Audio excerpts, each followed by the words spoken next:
원래 어린이집 등원하면 감기는 달고 사는 건가요? 우리 아이만 계속 아픈 건가요? 돌고 도는 감기와의 전쟁을 종식시킬 정보를 모두 담았습니다. 영상 끝까지 시청하시고 우리 아이와 건강한 겨울 보내세요. 영하의 추운 날씨에 소아과 오픈런하고 계시지 않나요? 기침만 시작하면 바로 폐렴으로 직행하는 아기를 키우는 저는 이제는 감기 도사가 되었답니다. 감기에 걸리면 따뜻한 방 안에서 몸을 지지는 것이 자연스레 떠오르시죠? 그 따뜻한 방 안 온도가 우리 아이 감기를 지속하게 한다는 사실 알고 계신가요? 저희 아이가 다니는 병원에서 꼭 강조하시는 부분이 있어요. 바로 실내 온도를 높이지 마세요 입니다. 겨울철이라 추워져 온도를 높이다 보면 건조해지기 마련이죠? 바로 이 점이 우리 아이들 기침 감기를 오래 가게 한답니다. 아이방 적정 온도는 20에서 24도, 아이방 적정 습도는 50에서 60도입니다. 꼭 기억해 주세요. 적정한 온습도를 위해서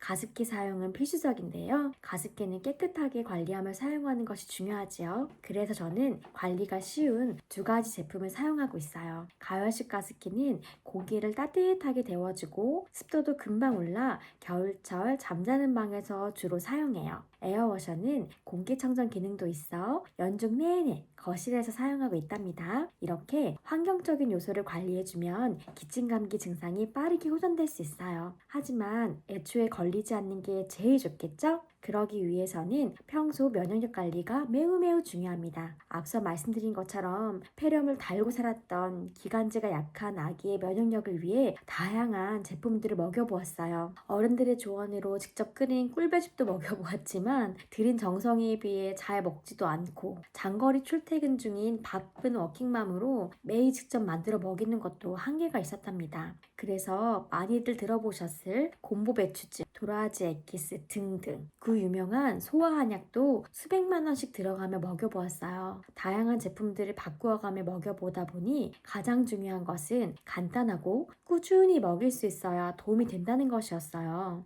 그래서 아기가 음료처럼 잘 먹는 배도라지즙을 1년 반 이상 꾸준히 먹이고 있는데 세돌이 지난 지금은 병원 가는 횟수도 줄어들었고 증상도 가볍게 지나가고 있어요. 배도라지즙을 찾다 보니 원산지, 착즙 방식에 따라 종류도 가격도 천차만별이고 무엇보다 유명하고 비싸다고 무조건 좋은 제품도 아니었어요. 파워 제이 꼼꼼 엄마인 제가 꼼꼼하게 고르고 1년 반 이상 꾸준히 먹이고 있는 배도라지즙은 국내산 배도라지를 직접 착즙해서 원재료 함량을 높이고 맛이 좋아 하루 한두 번씩 가식으로 꾸준히 잘 먹고 있는 제품이랍니다. 저와 같이 아기 면역력으로 고민하시는 바쁜 엄마들을 위해 최저가 링크를 달아놓았으니 필요하신 분들은 꼭 살펴보세요. 추운 겨울이 지나고 따뜻한 봄이 오듯 기침 감기 시절이 지나고 곧 건강한 시절이 올 거예요. 아기와 건강하고 더 나은 오늘을 보내시기를 소망합니다. 감사합니다.